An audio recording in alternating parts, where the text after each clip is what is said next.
The evening my son Thaddeus told me I wasn't welcome for Christmas dinner, I was standing in my greenhouse, repotting orchids. My hands were deep in soil, phone wedged between my ear and shoulder, when I heard the words that would shatter 58 years of holiday traditions. "Mom, Brielle thinks it would be better if you didn't join us this year." Just like that, casual as commenting on the weather. I nearly dropped my favorite Phalaenopsis, the one with delicate pink speckles I'd nurtured for a decade. Before we jump back in, tell us where you're tuning in from, and if this story touches you, make sure you're subscribed, because tomorrow, I've saved something extra special for you. I am Margot Whitley, 67 years young as of last spring, retired museum curator with a passion for rare plants and a weakness for my only son. When my husband Curtis passed away 5 years ago, he left behind not just memories of 38 years together, but also an estate worth more than anyone in our small mountain town of Everthorne could have imagined. Curtis had made some shrewd investments in tech startups back when everyone thought he was crazy. Turns out, he was just ahead of his time. The Whitley estate sits on the outskirts of Everthorne, nestled against the Sapphire Mountains. From my bedroom window, I can see the mist clinging to pine trees each morning, the changing colors of seasons painting a new masterpiece every few months. Curtis and I built this place 30 years ago, back when Thaddeus was just a boy with scraped knees and boundless energy. We chose every brick, every beam, carefully creating not just a house, but a legacy. After Curtis died, the house felt impossibly large. 15 rooms for one woman seemed absurd, like wearing a ball gown to buy groceries. But I couldn't bear to sell it. This was Thaddeus's childhood home, the place where someday his children would build memories too. When Thaddeus met Brielle 4 years ago, I was thrilled. My son, at 33, had finally found someone who made his eyes light up. She was striking, tall with auburn hair that seemed to catch fire in the sunlight, always impeccably dressed, in clothes I later learned cost more than my monthly utility bills. She worked in brand management, whatever that meant, and spoke with the polished confidence of someone who had never been told no. Their wedding was a lavish affair at Sapphire Lodge, with ice sculptures and imported flowers that made my greenhouse collection look pedestrian. I wrote a check for $75,000 without hesitation. That's what mothers do. We give, we support, we celebrate. Brielle's parents, divorced and remarkably absent from her life, contributed nothing but criticism about the wine selection. Within a year of their marriage, Thaddeus approached me about their dream home, a modernist glass and steel structure on Everthorne's North Ridge, designed by some architect whose name Brielle dropped as though I should recognize it. The price, tag, $1, $2 million. "We've found exactly what we want, Mom," Thaddeus said over Sunday dinner, Brielle nodding beside him. "But the down payment is steeper than we expected." I didn't hesitate. "How much do you need?" $300,000, Brielle answered before Thaddeus could open his mouth. "But we'd pay you back, of course." I waved away her words. "Nonsense. Consider it an early inheritance. I want you both to be happy." The truth was, seeing my son settled, building his own legacy, filled a hollow space Curtis's death had left inside me. My financial advisor, Ellery, had warned me about establishing patterns of dependency. But what did she know about a mother's heart? The money transferred the next day, no paperwork, no formal agreements, just faith and love. When they moved in, I helped them decorate. Well, I offered to help. Brielle had already hired a designer from Quebec who specialized in mindful minimalism, whatever that meant. My offers to share some of our family antiques were politely declined. "We're going for a very specific aesthetic," Brielle explained, looking at my grandfather's hand-carved chess table like it was yard sale refuse. Still, I made myself useful. When they mentioned converting part of their property into a garden, I spent weeks researching native plants that would thrive in that soil, even had special seeds imported from Japan. The plants arrived in small labeled packets, a rainbow of botanical possibility. I presented them proudly, explaining the growing seasons and care instructions for each variety. "These are lovely, Margot," Brielle said, setting them aside. "We've actually hired a landscape architect. He's done work for several celebrities in Aspen, but we'll definitely show him these. For inspiration. Those seed packets are probably still in a drawer somewhere, forgotten." The garden they eventually installed featured geometric concrete planters and a single variety of ornamental grass, repeated in rigid patterns. Not a flower in sight. Despite these small disappointments, I cherished my role in their lives. Every month, I transferred $8,000 into their joint account. "Just a little something to help with the mortgage," I'd say. Thaddeus would protest half-heartedly. Brielle never protested at all.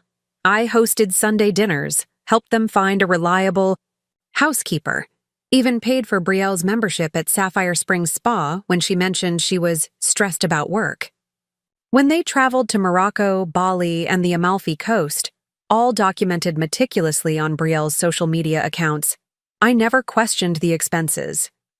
After all, they were building memories, experiences. That's what life should be about. I kept myself busy too. I volunteered at the Everthorne Botanical Gardens 3 days a week, cataloging rare specimens and leading tours for schoolchildren who giggled at my enthusiasm for pollination patterns. I joined a book club filled with interesting women, some widowed like me, others simply seeking intellectual conversation. I was building a life that didn't revolve entirely around my son and his wife, but the holidays? Those were sacred. Ever. Since Thaddeus was born, Christmas had been our special time. Even during his college years, when he'd bring home roommates with nowhere else to go, we maintained our traditions. Homemade gingerbread on Christmas Eve, presents at dawn, and my special roast duck with orange glaze for dinner. When Curtis was alive, he'd play the piano while we sang carols badly but enthusiastically. After he died, the piano sat silent, but we kept every other tradition alive. The first Christmas after Thaddeus and Brielle married, they hosted at their new house. I brought the duck, my special cranberry relish, and my mother's antique serving dishes. The table looked beautiful, though Brielle seemed stressed about potential scratches on her imported dining table. The second Christmas was at my house, and though Brielle mentioned several times how exhausting the drive across town was in holiday traffic, we made it work. This would be our third Christmas as an expanded family, and planning had begun in BCE early November. I'd already ordered specialty ingredients, even found vintage ornaments that matched the winter white and gold theme Brielle had mentioned wanting for their tree this year. So when Thaddeus called that evening in early December, soil under my fingernails and orchids waiting to be tended, I wasn't prepared for what came next. "Mom, Brielle thinks it would be better if you didn't join us this year." The shock must have registered in my silence because he rushed to explain. "It's not personal, Mom.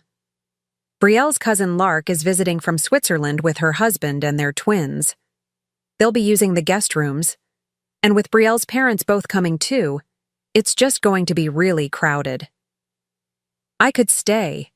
In a hotel," I offered, my voice sounding strange to my own ears. "The Pinecone Inn is just down the road from you.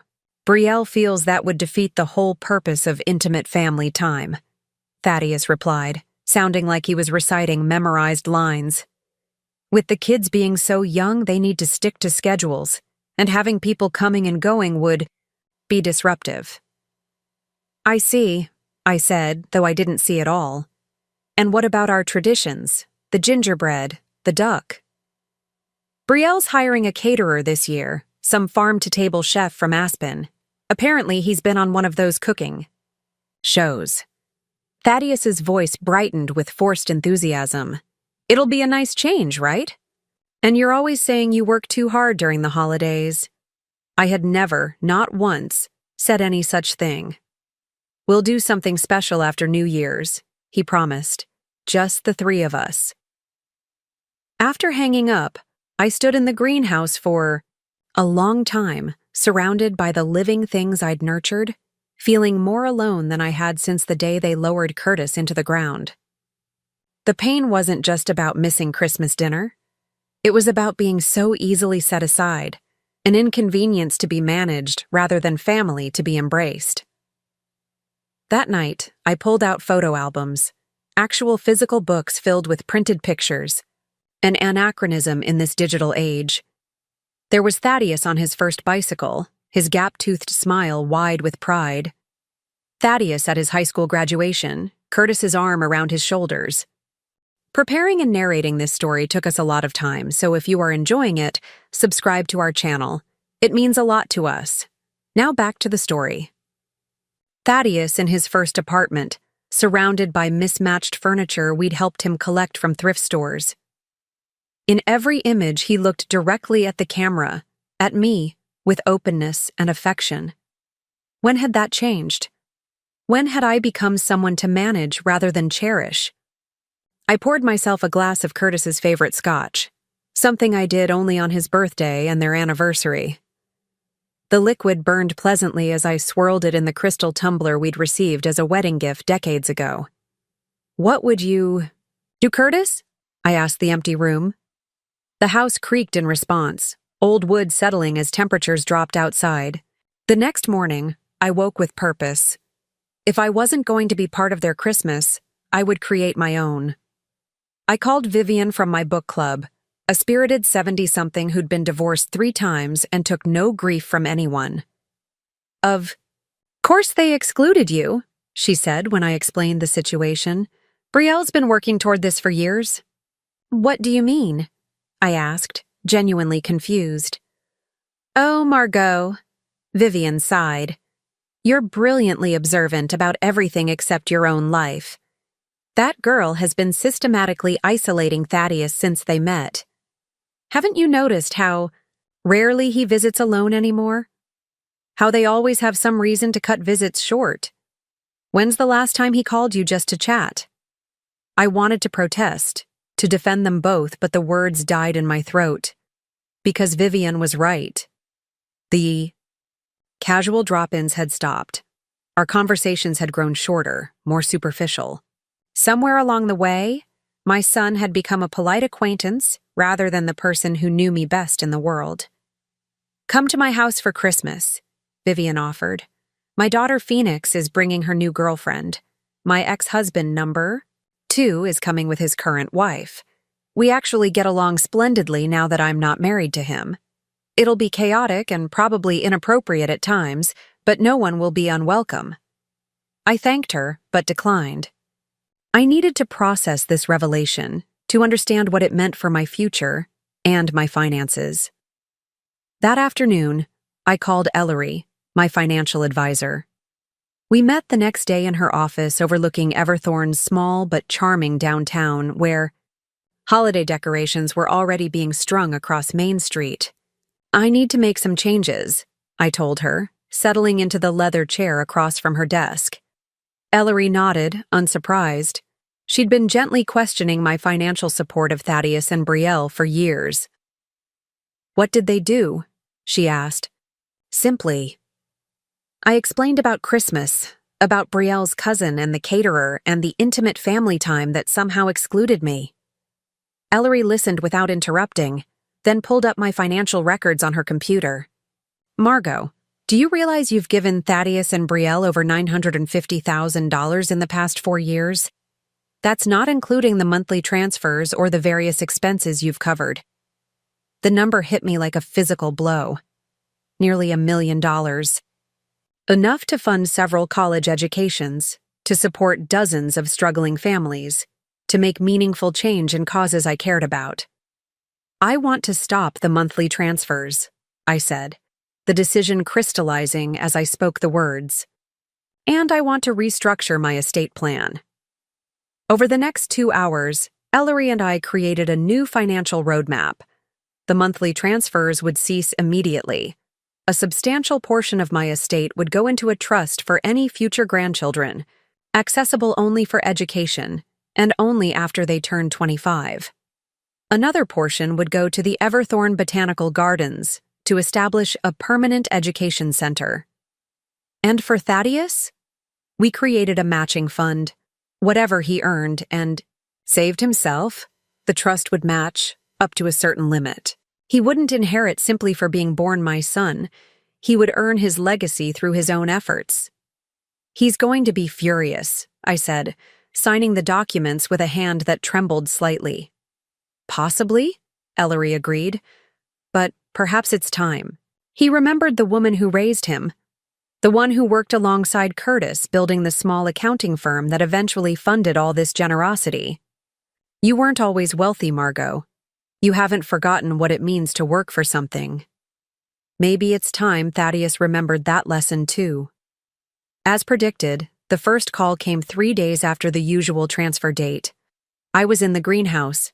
Again, this time tending to my collection of succulents, desert plants that thrived on minimal care but delivered extraordinary beauty when properly tended. Mom, there seems to be some kind of banking error, Thaddeus said, skipping any greeting. The deposit didn't come through. There's no error, I replied, my voice steady. I've decided to discontinue the monthly transfers. Silence then. Is everything okay? Are you having financial problems? The concern in his voice sounded genuine, which somehow made it worse, because he wasn't asking if I was okay. He was asking if the money was okay. My finances are fine, I assured him. I've simply decided to reallocate my resources toward other priorities. What priorities? He asked, confusion evident. Is this about Christmas? Mom, I told you, it's just a logistical issue. We'll celebrate together after the holidays. This isn't about Christmas specifically, I said, though of course it was, at least in part. It's about recognizing that you and Brielle are adults with good jobs and a beautiful home. You don't need my financial support anymore. Another silence, longer this time. When Thaddeus spoke again, his voice had changed, hardened somehow. Did someone say something to you? Did Brielle offend you somehow? No one needed to say anything, I replied. I made this decision myself after considerable thought. I need to go, Thaddeus said abruptly. Brielle's calling me. We'll talk about this later. But we didn't talk about it later. Not that day, not the next. The silence from their modernist glass house on the ridge was absolute. December progressed. I threw myself into holiday preparations, not for them, but for myself. I decorated my home the way I liked it. A bit excessive, perhaps, with garlands on every banister and vintage ornaments crowding the 12-foot tree in the foyer.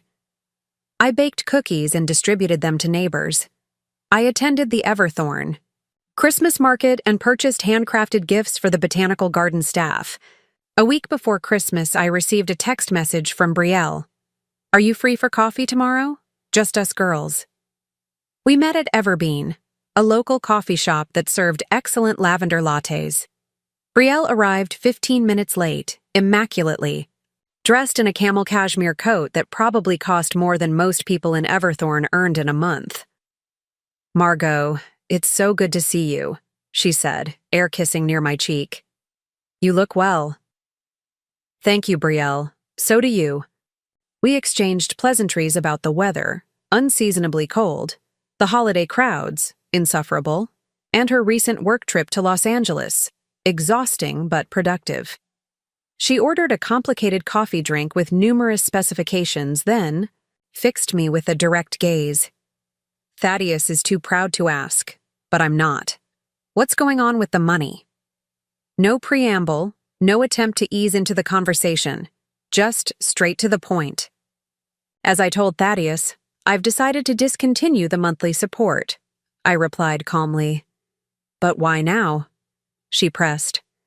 Nothing has changed. Precisely my point. Nothing has changed in 4 years. You and Thaddeus still rely on my support despite having excellent jobs and no children. At some point, that support becomes enabling rather than helpful. Brielle's perfectly shaped eyebrows rose fractionally. I think there's been a misunderstanding. We don't rely on your money. We appreciate it. There's a difference. If you don't rely on it, then its absence shouldn't cause distress, I pointed out. It's not distress, she countered, her voice cooling several degrees. It's confusion.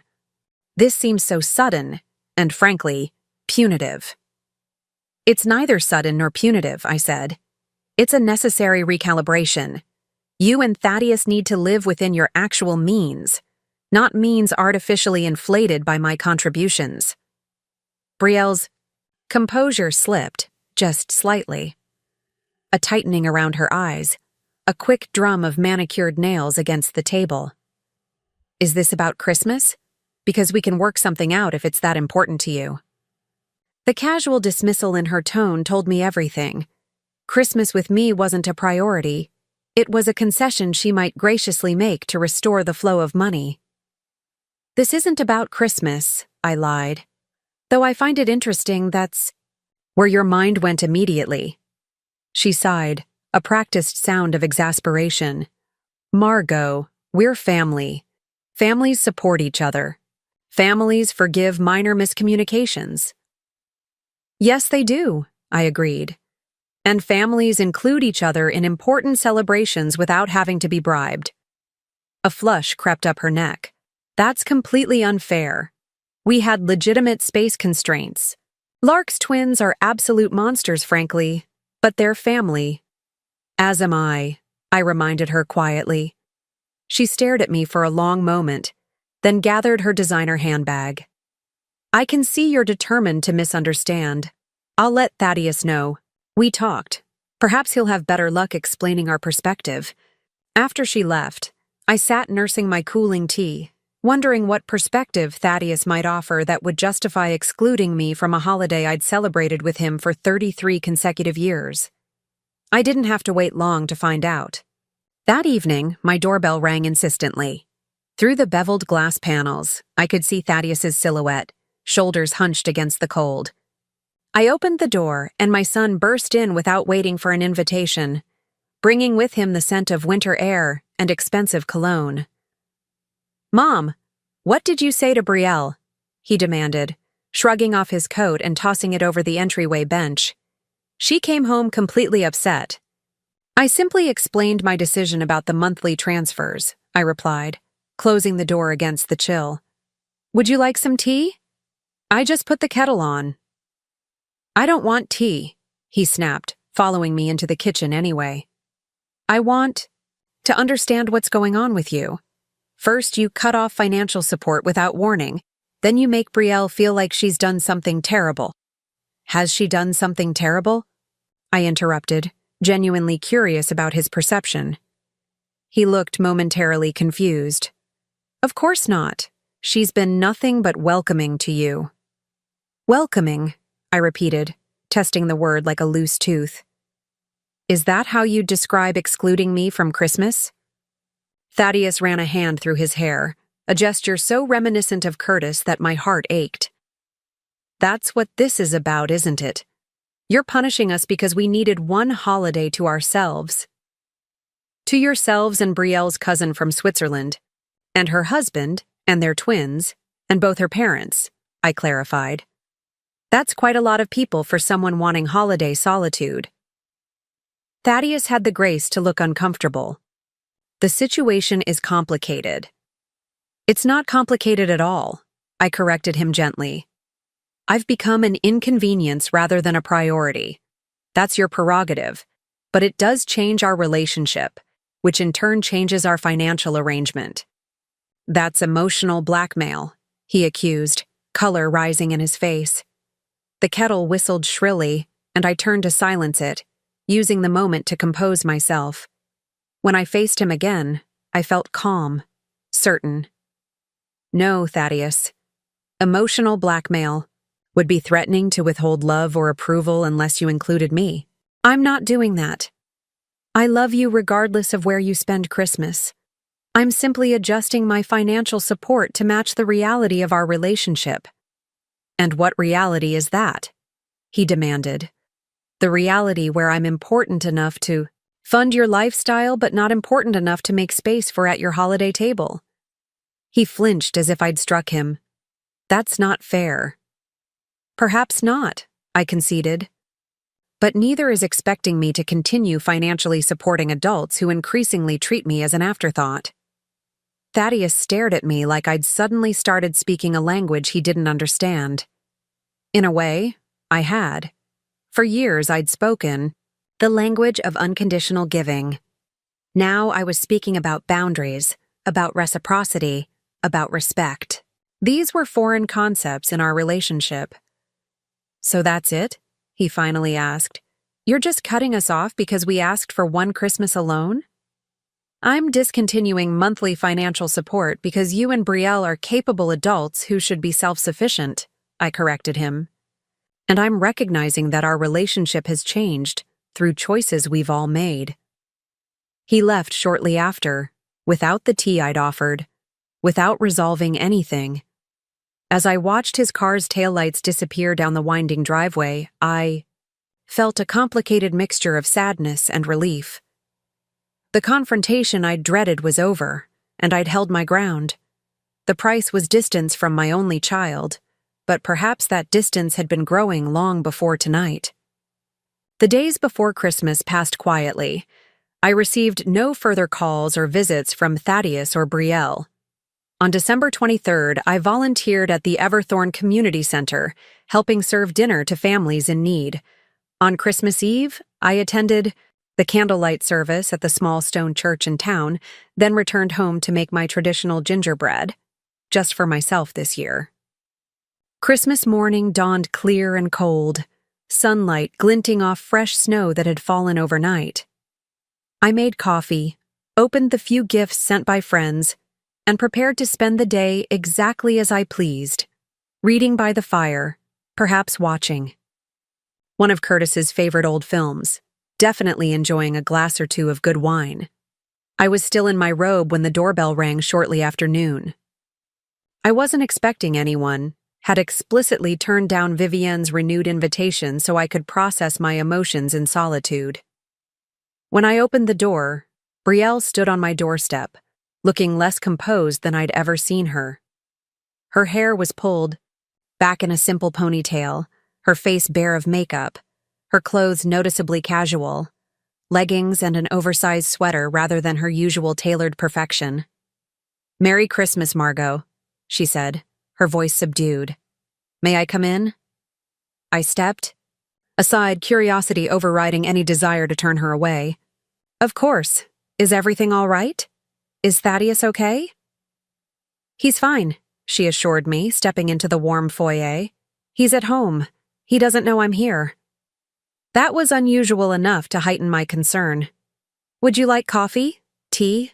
Something stronger?" "Tea would be wonderful," she said, following me to the kitchen where the remnants of my solitary breakfast still sat on the counter. I busied myself with the kettle and teapot, hyper-aware of Brielle perched awkwardly on one of the bar stools, looking around my kitchen like she was seeing it for the first time. "You have a beautiful home," she said finally. "I don't think I've ever really told you that." "Thank you," I replied, measuring loose tea into the infuser. "Curtis and I loved creating it together." "I can see that," she said softly. "There's history in every corner." I placed a steaming mug before her. "Brielle, while I appreciate the Christmas visit, I'm guessing you didn't come here to discuss my decor." She wrapped her hands around the mug, seeming to draw strength from its warmth. "No, I didn't." She took a deep breath.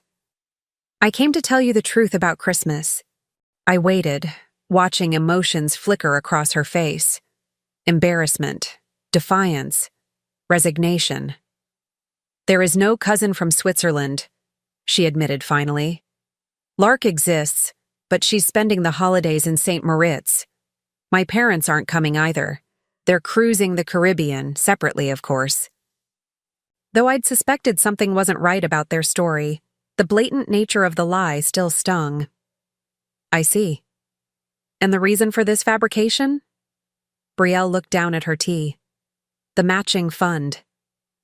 "I don't understand," I said, though a sick feeling in my stomach suggested otherwise. Thaddeus found out about your estate changes, she explained, still not meeting my eyes.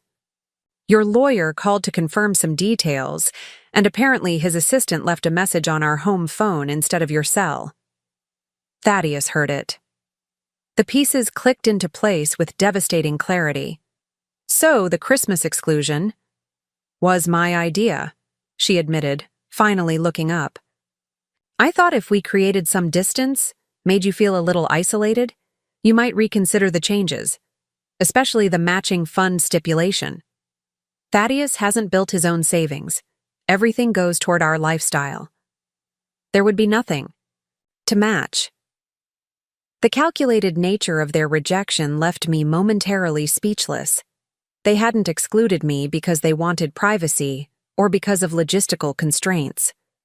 They'd excluded me as a manipulation tactic, a way to punish me for daring to put conditions on my generosity. Why are you telling me this now? I asked when I could trust my voice again. Because it was wrong, she said simply. And because it didn't work. You didn't come begging to be included. You didn't reverse your decision about the monthly transfers. You just accepted it and moved on with your life. What did you expect me to do? Honestly, I expected you to cave. You always have before. There was no malice in her observation, just a matter-of-fact assessment of our history. Every time Thaddeus has needed something, you've provided it without question. Every time I've hinted at wanting something, it appears. I thought this would be the same. I considered her words, recognizing their truth. I had created this dynamic through years of unquestioning generosity. I'd taught them to see me as a resource rather than a person with my own needs and feelings. Why tell me now? I asked again. You could have maintained the lie. Brielle set down her mug. Because I woke up this morning and couldn't bear it anymore.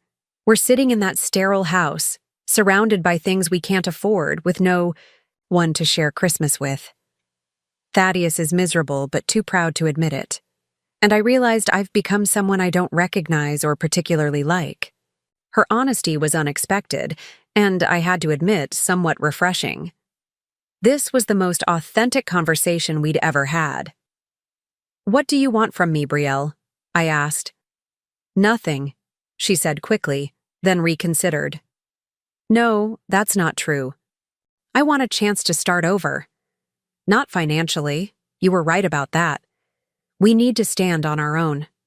But personally, I want a chance to know you as Thaddeus's mother, not as our benefactor. I studied her face, looking for signs of manipulation or insincerity. I found none. Just exhaustion and something that looked remarkably like hope. Does Thaddeus share this sentiment? I asked. He doesn't know I'm here, she reminded me. But he's been staring at old photo albums for days, looking at pictures of the two of you. He misses you. He's just too stubborn to admit he's wrong. A trait he comes by honestly, I acknowledged with a small smile. His father was exactly the same way. Brielle returned the smile tentatively. Will you come for dinner? Today? It won't be anything fancy. We canceled the caterer when we realized our lie was ridiculous. I was going to attempt a roast, but honestly, I'm a terrible cook. The invitation hung between us, fragile as a soap bubble. I could refuse, could send her back to that glass house on the ridge to face the consequences of their actions. It would be justified. Even expected. But what would that accomplish beyond extending the hurt on all sides? I have a better idea, I said, coming to a decision. Why don't you go home, get Thaddeus, and come back here? I have a duck that needs roasting and gingerbread that needs decorating. We can start new traditions today, ones based on honesty. Tears filled Brielle's eyes, catching me off guard. In 4 years, I'd never seen her cry. You'd do that? After what we did?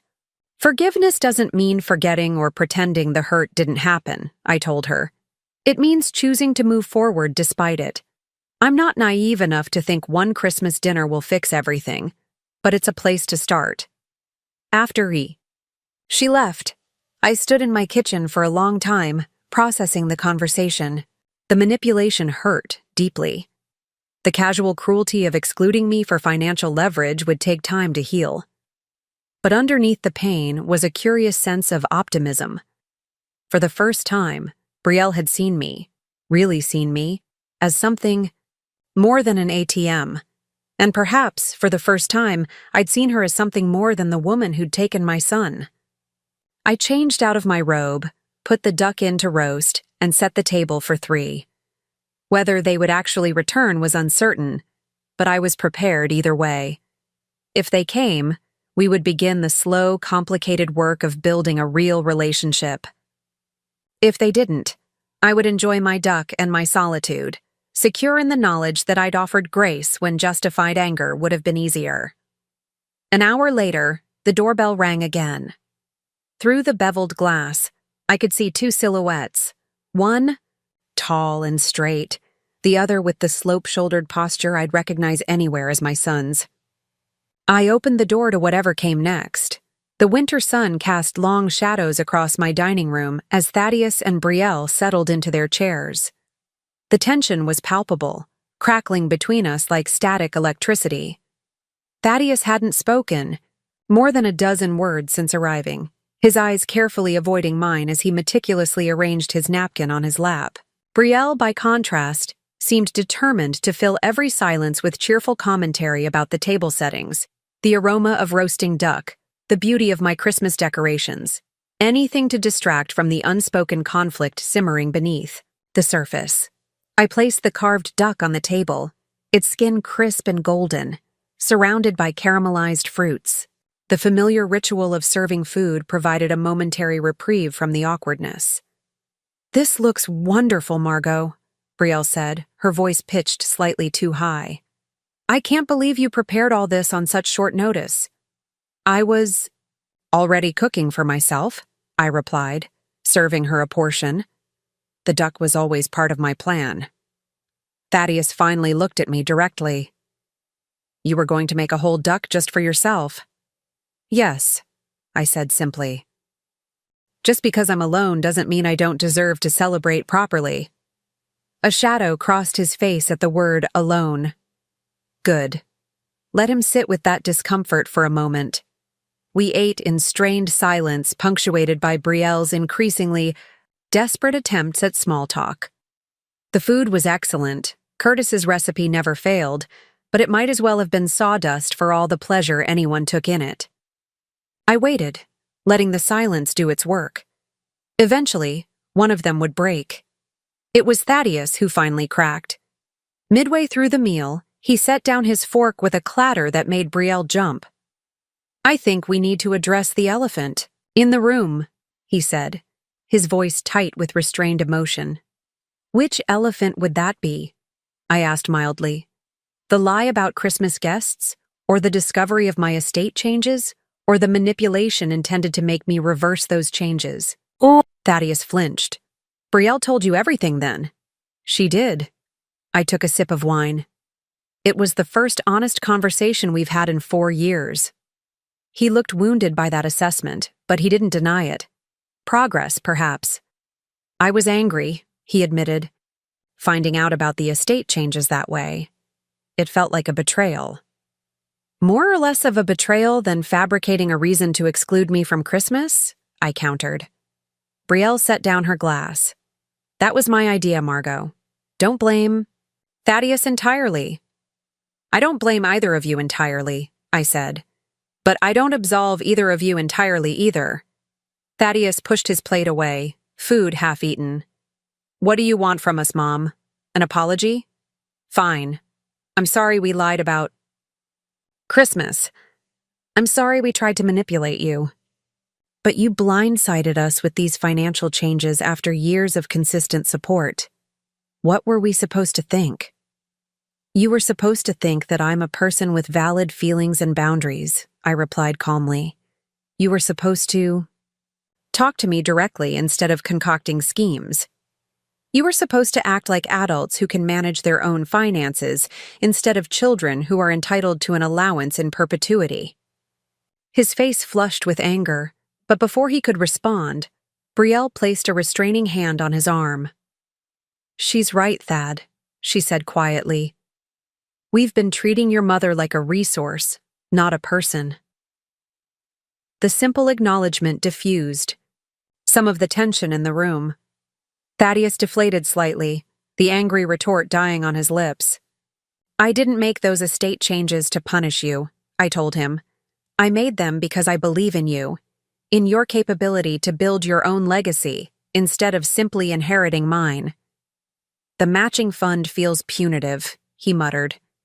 "It's actually an expression of faith," I corrected him.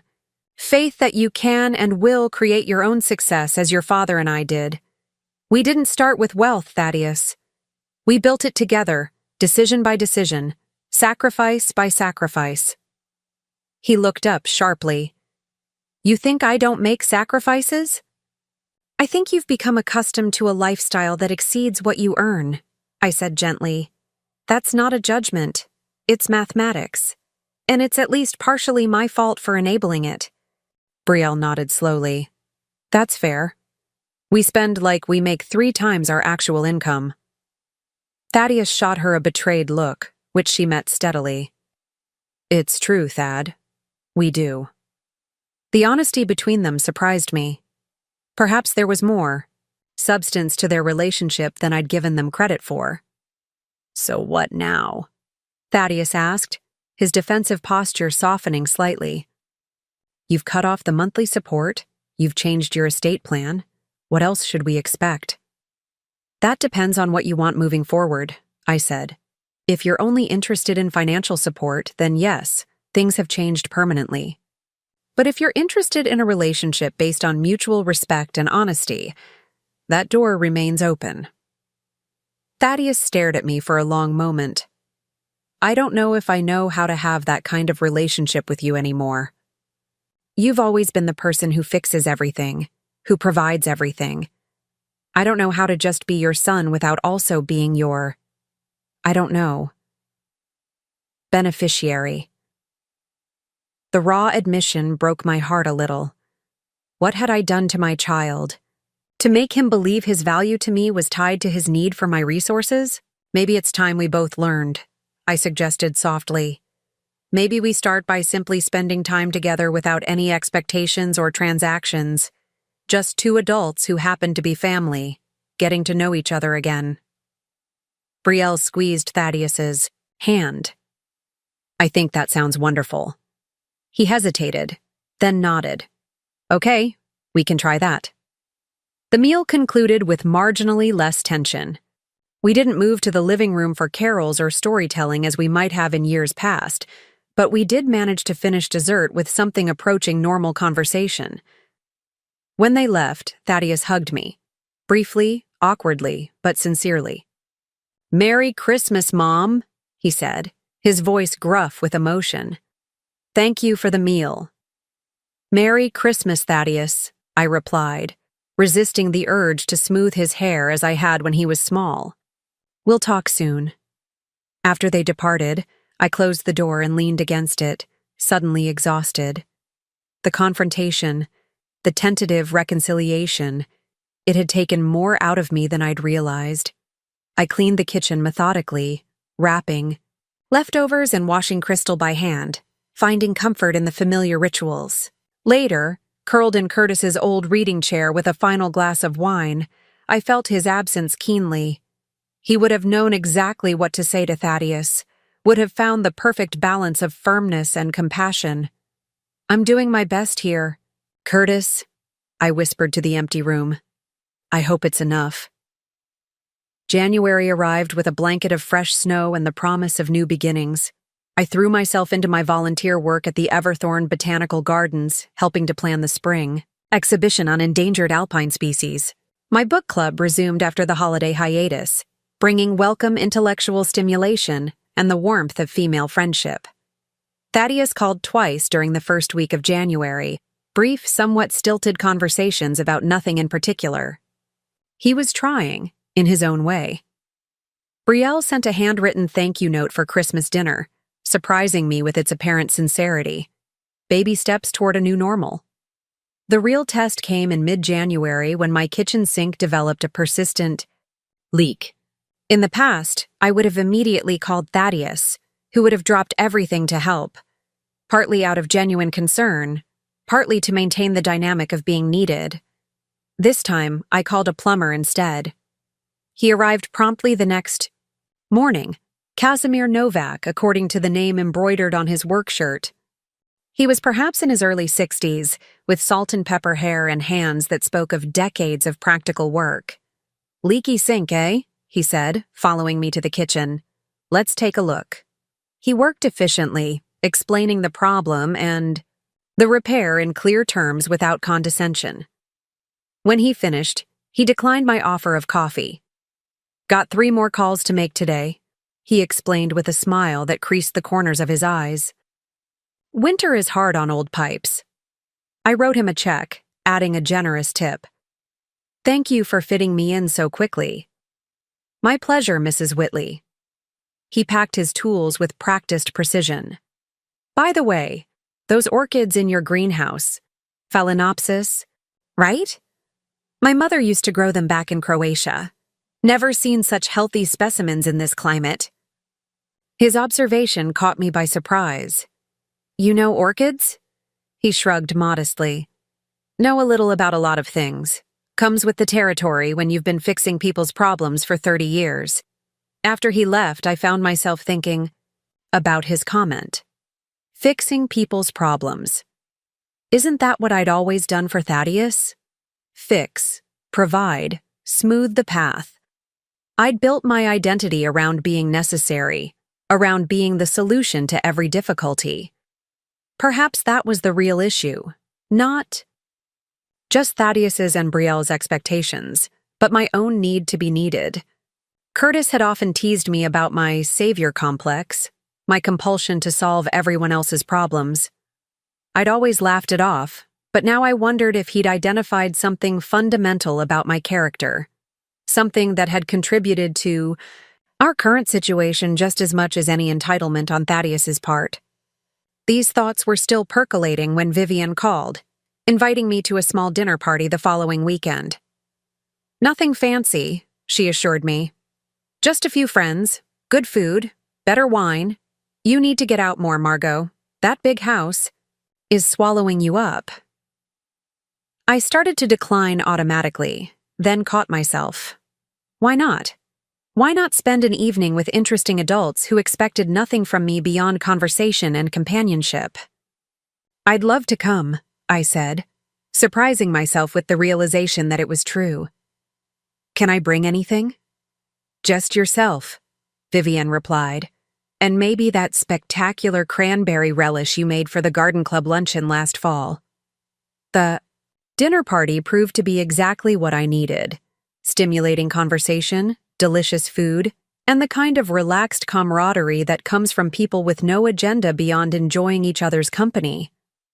Vivian had assembled an eclectic group: a retired literature professor from the community college, a glass artist whose work was featured in galleries across the Northwest, a wildlife biologist studying wolf populations in the Sapphire Mountains, and to my surprise, Casimir the plumber. "Kaz is my neighbor," Vivian explained when I raised an eyebrow at his presence. "And the best dinner guest you could ask for. He actually listens when other people talk, a rare quality these days." The evening flowed pleasantly from aperitifs in Vivian's art-filled living room to dinner at her massive farmhouse table. I found myself seated between Casimir and the wildlife biologist Naomi, drawn into a fascination discussion about the seasonal adaptations of native plants. The serviceberry along the river trails puts out early blossoms that can withstand frost, Naomi explained, gesturing with her fork for emphasis. It's evolved to take advantage of the brief pollination window before competing species bloom. "Like getting a head start on the competition," Casimir commented with a smile. "Smart plant." "Nature is remarkably adaptive," I agreed. In the botanical garden, we've been documenting how climate shifts are affecting bloom times. Some species are flowering nearly 2 weeks earlier than they did a decade ago. The conversation meandered pleasantly from there, touching on everything from classical music to the town's contentious debate over a proposed luxury resort development. Politics made a brief appearance but was gently steered toward less divisive topics by our hostess, who believed good food and good wine deserved better accompaniment than argument. As the evening wound down, I found myself on Vivienne's porch with Casimir, both of us admiring the clear winter sky blazing with stars. "You don't see them like this in the city," he remarked, breath fogging in the cold air. "That's one thing I never regretted about moving here after my divorce, the stars at night." "How long have you lived in Everthorne?" I asked. "Coming up on 8 years," he replied. "Moved here after 30 years in Seattle. Needed a change after Marta left. Too many memories in that house, you know." I nodded, understanding completely. "My husband passed 5 years ago. Sometimes I think about selling the house, starting fresh somewhere else. But then I walk through the garden he planted, or sit in his reading chair, and I can't imagine leaving those memories behind." He glanced at me with quiet empathy. "Not all memories need leaving behind, just the ones that keep you stuck." Something about his simple observation resonated deeply. Wasn't that precisely what I'd been doing with Thaddeus? Clinging to memories of his childhood, trying to preserve a dynamic that he had long outgrown? The monthly transfers, the constant availability, the unquestioning support, all attempts to maintain a relationship that no longer existed, that perhaps shouldn't exist between adults. The realization must have shown on my face because Casimir touched my arm lightly. "I've said something that upset you." "No," I assured him. "You've said something true, which is different. I've been holding on to versions of relationships that don't exist anymore." He nodded, seeming to understand without needing further explanation. It's the hardest thing, letting go of who we thought people were, or who we wanted them to be. We stood in companionable silence for a moment, watching our breath cloud and dissipate in the winter air. "I should get home," I said finally. "Thank you for the conversation." "My pleasure, Mrs. Whitley." "Margot," I corrected him. He smiled, the creases around his eyes deepening. "Margot, then. And I'm Kaz to my friends." I drove home through the quiet streets of Everthorne, the houses dark except for the occasional porch light or illuminated window. The conversation, with Casimir, with Kaz, had shifted something inside me, crystallized thoughts that had been forming since Christmas. I had been holding Thaddeus locked in the amber of childhood, refusing to fully acknowledge his adulthood because it threatened my role as protector and provider. Yes, he and Brielle had acted entitled and manipulative, but I had set the stage for that behavior through years of unquestioning support, of solving problems that weren't mine to solve. The next morning, I called Thaddeus and invited him to lunch. Just him, no Brielle. We met at Riverstone, a small cafe overlooking Everthorne's modest river walk. It was neutral territory, neither my home nor his, a place where we could meet as equals. He arrived precisely on time, dressed in what I recognized as his business casual attire: dark jeans, a button-down shirt under a camel-colored sweater. His hair was freshly cut, his expression guarded but not hostile. Small victories. "Thanks for meeting me," I said as we settled at a corner table. "Of course," he replied, studying the menu intently. "Everything okay?" "Everything's fine. I just wanted to talk. Just the two of us." We ordered a Cobb salad for him, butternut squash soup for me, and engaged in careful small talk until the food arrived. Then, fortified by the warm soup, I broached the real purpose of our meeting. "I owe you an apology," I began. His head snapped up, surprise evident in his expression. "You owe me an apology? For what?" "For not letting you grow up," I said simply. "For continuing to treat you like a child who needs my protection and support, rather than an adult capable of making his own decisions and living with the consequences." He set down his fork, visibly confused. "I'm not following." The monthly transfers, the down payment, all the financial support, it wasn't just generosity, Thaddeus. It was a way of keeping you dependent, of maintaining my role as the all-providing mother. The admission was difficult but necessary. I enabled the dynamic that led to Christmas, that led to all of it. He was silent for a long moment, processing my words. So you're saying it's your fault that Brielle and I lied to you? No, I clarified. You're adults who made choices, and those choices were wrong. But I helped create the conditions where those choices seemed reasonable to you. I've been treating you as less capable than you are for years, and that's on me. He stared out the window at the river, its surface glittering in the winter sunlight. I don't know what to do with this, Mom. First, you cut off financial support. Then you change your estate plan. Now you're apologizing for having supported me in the first place. It feels like, I don't know, whiplash. I understand, I acknowledged. It's a lot of change very quickly, but I'm not apologizing for having supported you. I'm apologizing for the way that support undermined your independence, your confidence in your own abilities. So what now? He asked, echoing his question from Christmas dinner. What does this mean going forward? It means I'd like to try something different, I said. A relationship based on mutual respect and shared experiences, not financial. Dependency. I'd like to get to know the man you've become, not just preserve the boy you were. He looked skeptical. And practically speaking? The monthly transfers are still done? Yes, I confirmed. That hasn't changed. But my attitude has. I no longer see providing for you as my primary role or responsibility.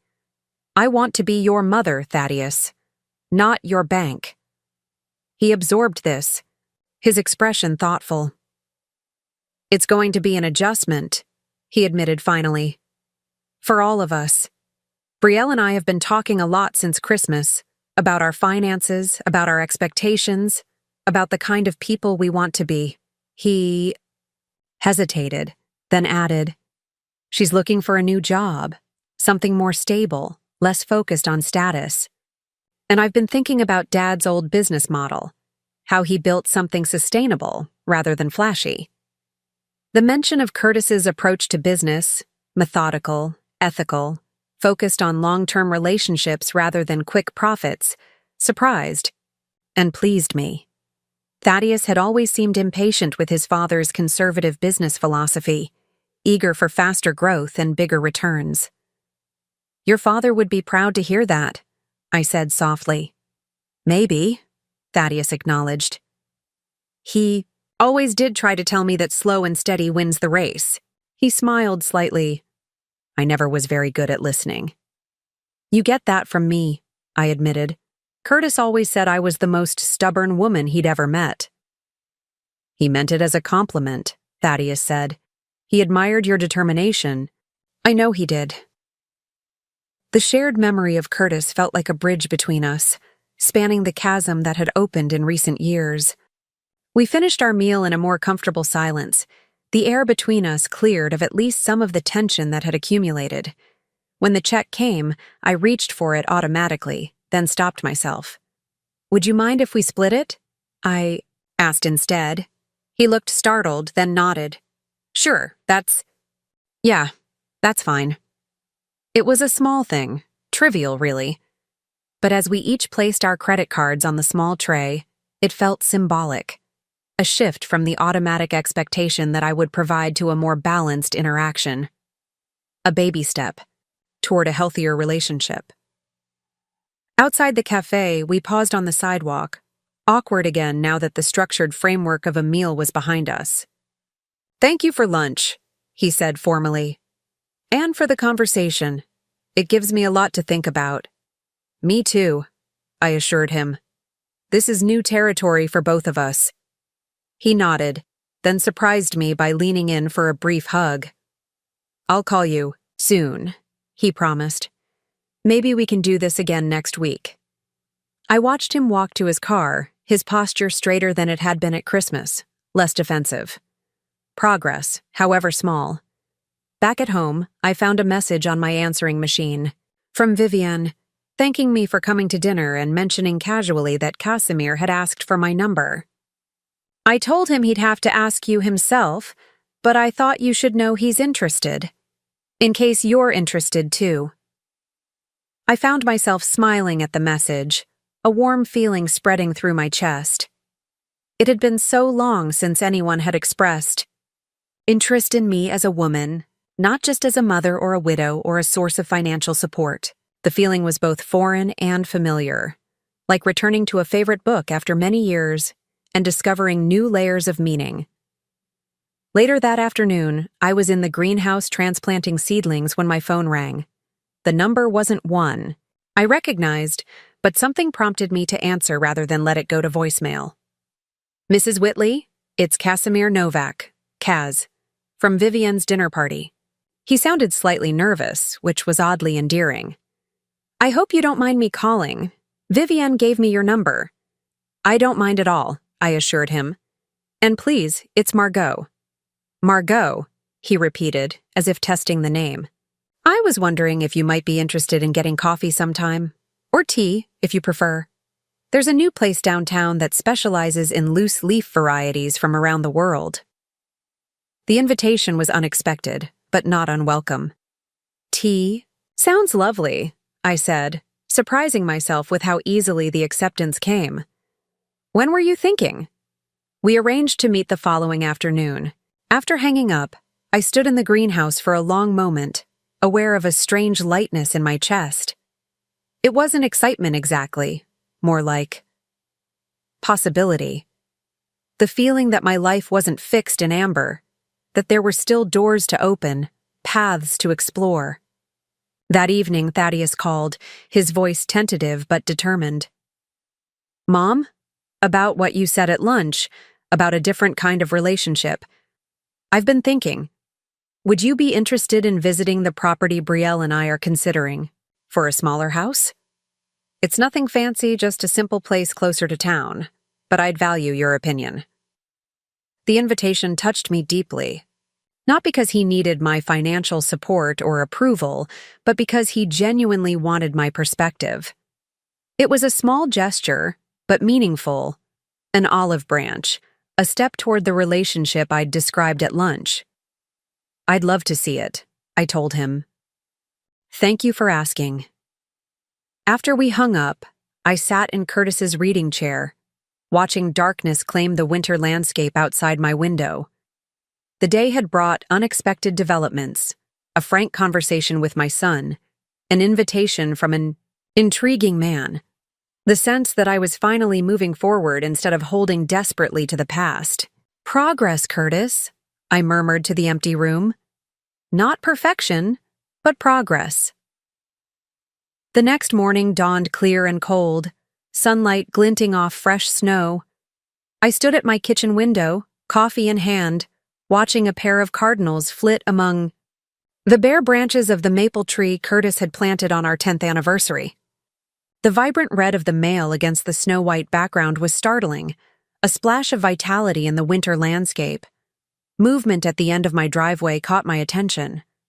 A familiar car was turning in, moving slowly on the snow-covered surface. Thaddeus's car, unexpected at this early hour. I set down my coffee and moved to the front door, opening it just as he reached the porch. His face was grave, his eyes red-rimmed as if he hadn't slept. Thaddeus? What's wrong? He didn't answer immediately, just stood there in the cold, breath clouding around him. When he finally spoke, his voice was rough with emotion. I need to tell you something, Mom. Something important. About Brielle. About everything. I stepped back, opening the door wider. Come inside. Whatever it is, we'll figure it out together. He nodded, crossing the threshold into the warmth of the house.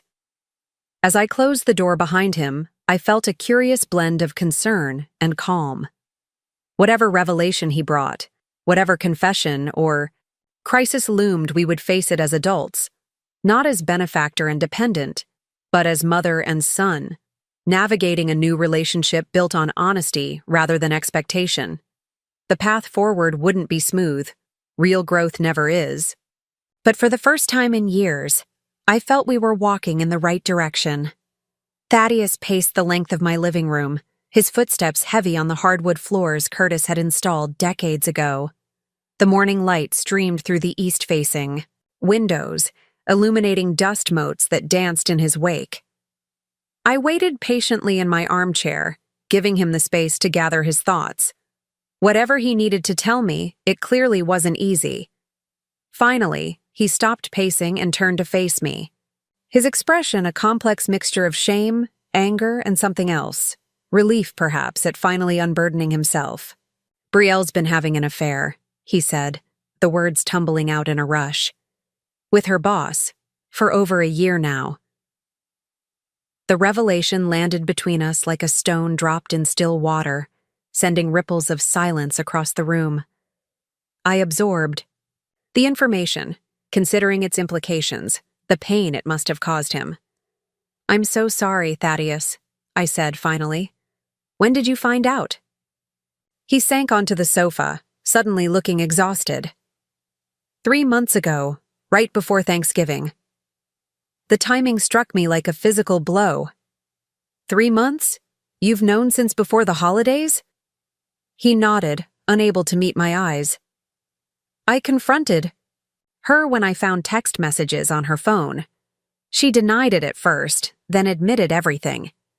Said it was just physical, that it didn't mean anything. His laugh was hollow, bitter, as if that made it better somehow. I struggled to reconcile this new information with everything that had happened since Thanksgiving. But you stayed together. You presented a united front about Christmas, about the financial changes. "I was trying to save our marriage," he said defensively. "Brielle promised it was over with him. She cried, said she couldn't bear to lose me. I wanted to believe her. I needed to believe her." "And was it over?" I asked gently. He shook his head, tears welling in his eyes. "No. I found out last night that it never stopped. All those late meetings, business trips, she was with him the whole time. Even Christmas Day after we left. Your house?" She made an excuse about needing something from her office. His voice broke. She was meeting him while I was home researching marriage counselors. I moved to sit beside him on the sofa, close but not touching, respecting the fragility of the moment. "I'm truly sorry, Thaddeus. No one deserves that kind of betrayal. The worst part isn't even the affair," he continued, his voice steadying.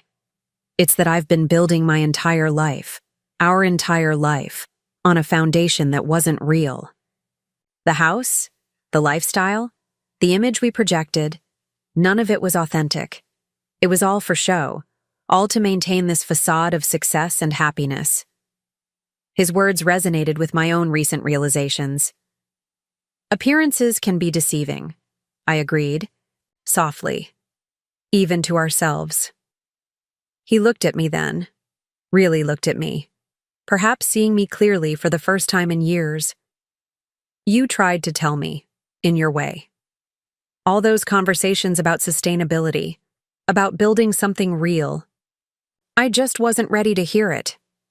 "We hear things when we're ready," I said, "not a moment before." He reached into his jacket pocket and pulled out a folded document. "There's more, Mom. Something I need to show you." He handed me the paper, which I unfolded carefully. It was a bank statement from an account I didn't recognize, in Brielle's name only. The balance was substantial, over $400,000. "I found this when I was looking for evidence of the affair," Thaddeus explained. "She's been siphoning money from our joint account for years. Small amounts at first, then larger transfers once she realized I never checked the statements." I studied the document, a cold feeling settling in my stomach. "This is more than just saving for herself. This is theft," he finished for me. "From me, from us. And that's not all." He took a deep breath. Remember that down payment you gave us for the house? The $300,000? I nodded, already anticipating what was coming. Only $150,000 actually went toward the house, he admitted, shame coloring his voice. Brielle convinced me to invest the rest in her friend's startup company, a company that, it turns out, doesn't exist. The money went straight to her friend's new yacht. The scale of the deception was staggering. Not just an affair, but financial betrayal as well. I thought of all the money I'd given them over the years, the monthly transfers, the extra gifts and contributions. How much had actually gone toward their life together, and how much had been diverted to Brielle's secret account or her friend's fraudulent schemes? Does she know you've discovered the account? I asked. He shook his head. No. After I found out about the affair continuing, I didn't confront her. I just started digging. I found the account statements in a locked drawer in her home office. She thinks I'm at a client meeting right now. I considered his situation from all angles. The marriage was clearly over. The trust had been irreparably broken. But the financial entanglement would be complex and potentially devastating. Have you spoken with a lawyer? I asked. Not yet. I wanted to talk to you first. He hesitated, then continued. I know I've been awful to you, Mom. I've taken your generosity for granted, participated in Brielle's schemes to manipulate you, behaved like an entitled child instead of a grateful son. I wouldn't blame you if you told me to handle this mess on my own, but I could really use your advice right now. His vulnerability, his willingness to acknowledge his mistakes, touched me deeply. This wasn't the entitled young man who had stood in my kitchen at Christmas, defensive and accusatory. This was my son, hurt and seeking guidance. Of course I'll help you, I assured him. First, we need to secure your finances. Any joint accounts need to be frozen or emptied before Brielle realizes you know. Then we need to document everything. The affair, the financial deception, all of it. It will matter in the divorce proceedings. He flinched at the word divorce, but nodded. You're right. It's over. It has been for a long time. I just didn't want to see it. I squeezed his hand gently. Sometimes the bravest thing we can do is face the truth, even when it hurts. We spent the morning making calls, to his bank, to a divorce attorney recommended by Ellery, to a locksmith who could change the locks on their home while Brielle was at work. I marveled at Thaddeus's clarity, his determination. The shock and hurt were still there, evident in the tightness around his eyes and the occasional tremor in his voice, but he was moving forward with purpose. By noon, we had a plan in place. Thaddeus would return home, pack what he needed, and move into a furnished apartment downtown that, fortunately, had immediate availability. He would file for divorce the following day, with the evidence of Brielle's infidelity and financial malfeasance clearly documented. The house would be sold, the proceeds divided according to actual contribution rather than the usual equal split. As he prepared to leave, Thaddeus hesitated at the door. Mom, can I ask you something personal? Of course, I replied. How did you know? With Dad, I mean. How did you know it was real, that you could trust him completely? The question caught me off guard. Thaddeus rarely spoke of Curtis directly, especially not in terms of their relationship. I thought carefully before answering. Your father and I built trust over time, I said finally. It wasn't something that existed automatically. It was something we created together, decision by decision, year by year. There were moments of doubt, of course. That's natural in any long-term relationship. But the foundation was solid because we prioritized honesty, even when it was uncomfortable. Thaddeus nodded, absorbing this. I don't think Brielle and I ever had that foundation. We had attraction, ambition, a shared image we wanted to project, but not honesty. Not really. Then perhaps, painful as this is, it's also an opportunity, I suggested. A chance to rebuild your life on more authentic terms. He managed a small smile. Maybe. I'm not ready to think about silver linings just yet, but maybe someday. He leaned in to hug me, a real embrace, not the perfunctory gesture he'd offered at Christmas. Thank you, Mom, for everything. After he left, I sat in the quiet house, processing the morning's revelations. The scale of Brielle's deception was shocking, but not entirely surprising. There had always been something calculated about her, interactions, a sense that she was performing rather than simply being. I'd attributed it to social anxiety, to the pressure of marrying into a family with means. Now I recognized it as something more sinister, the careful maintenance of a facade, hiding her true agenda. The phone rang, startling me from my thoughts. It was Casimir, confirming our tea date that afternoon. For a moment I considered canceling, telling him I needed to be available for Thaddeus. But then I reconsidered. My son was an adult handling a difficult situation with newfound maturity. Being constantly available, dropping everything whenever he needed me, wasn't that exactly the dynamic I was trying to change? I'm looking forward to it, I told Casimir, surprised to find it was true despite the morning's drama. 3 o'clock still works perfectly. Everleaf Tea House occupied a corner storefront in downtown Everthorne. Its large windows steamed with condensation that blurred the winter landscape outside. The interior was warm and inviting, with mismatched vintage furniture arranged in conversational groupings and shelves lined with glass jars containing teas from around the world. Casimir was already seated when I arrived, rising politely as I approached. He had exchanged his work clothes for dark jeans and a charcoal sweater that complemented his silver hair. The effect was quietly dignified without being stuffy. Margot, he greeted me, his expression warming. I'm glad you could make it. So am I replied, settling into the armchair across from him. Though I must admit, it's been quite a day already. He tilted his head, studying my face. Family troubles? He guessed. I nodded, not surprised by his perception. My son is going through a difficult time. His marriage is ending rather dramatically. I'm sorry to hear that, he said, and I could tell he meant it. Would you prefer to reschedule? I'd understand completely. No, I said firmly. I'm exactly where I want to be. His smile deepened, revealing a small dimple in his left cheek that I hadn't noticed before. In that case, what kind of tea can I tempt you with? The oolong is exceptional, and they have a house blend with jasmine and ginger that's quite remarkable. We ordered tea and a plate of small pastries, settling into conversation that flowed more easily than I had expected.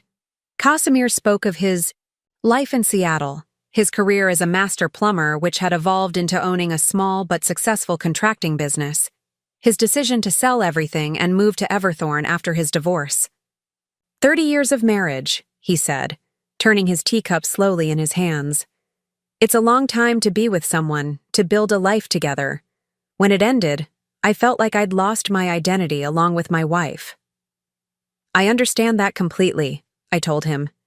After Curtis died, I couldn't separate myself from being his widow, from being Thaddeus's mother. Those roles defined me so completely that I forgot there was more to me. And now? He asked.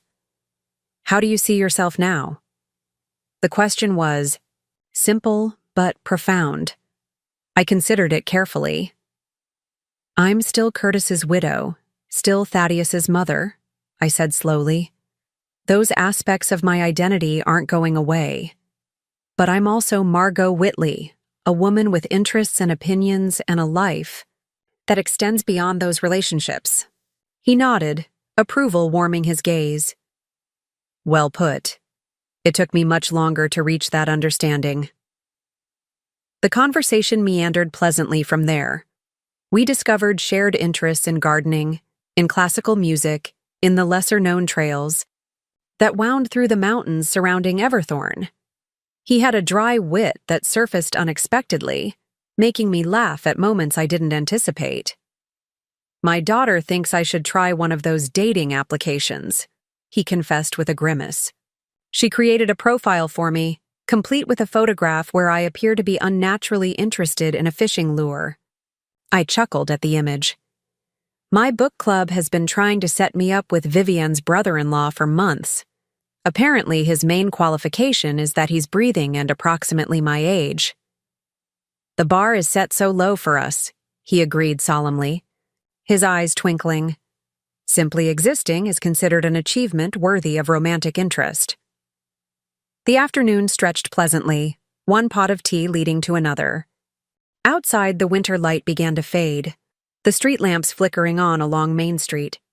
Inside, surrounded by the gentle murmur of conversation and the fragrant steam rising from our cups, I felt a sense of ease I hadn't experienced in years. This wasn't the giddy excitement of youth, but something quieter and more valuable. The pleasure of connecting with someone who understood the contours of a life shaped by both joy and loss. When we finally prepared to leave, Casimir helped me. With my coat, his movements careful and courteous without being fussy. At the door, he hesitated, then asked, "Would you be interested in dinner next week? I know a place just outside town that makes exceptional paella." "I would like that very much," I replied without hesitation. His smile was worth the momentary vulnerability of enthusiasm. "Excellent. I'll call you with the details." We parted. On the sidewalk, the cold air refreshing after the coziness of the tea house. As I drove home through the darkening streets, I found myself humming along with the radio, a sense of anticipation warming me despite the winter chill. At home, a message waited on my answering machine. Thaddeus, his voice steady despite the obvious strain.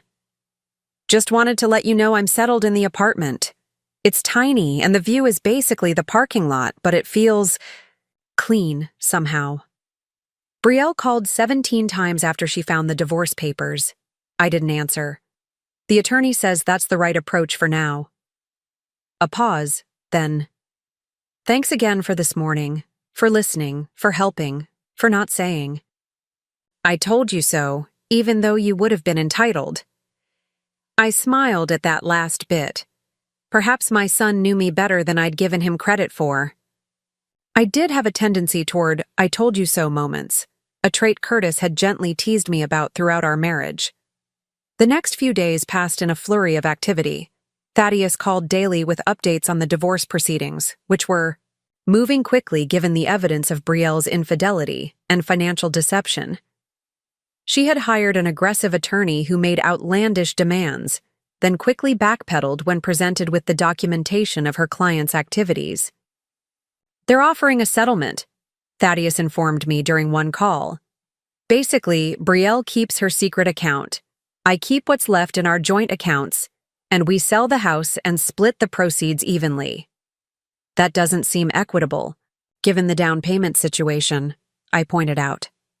"It's not," he agreed. "But my attorney thinks we could get tied up in court for years if we fight it. The money just doesn't seem worth the prolonged battle." His attitude surprised me. The Thaddeus of a few months ago would have fought viciously for every penny, would have demanded what he saw as justice regardless of the emotional and financial cost. This more pragmatic approach, this willingness to accept an imperfect resolution for the sake of moving forward, represented real growth. "If you're comfortable with the settlement, then I support your decision," I told him. "There's wisdom in knowing when to fight and when to walk away." "That sounds like something Dad would say," he observed. "It does, doesn't it?" I smiled at the connection.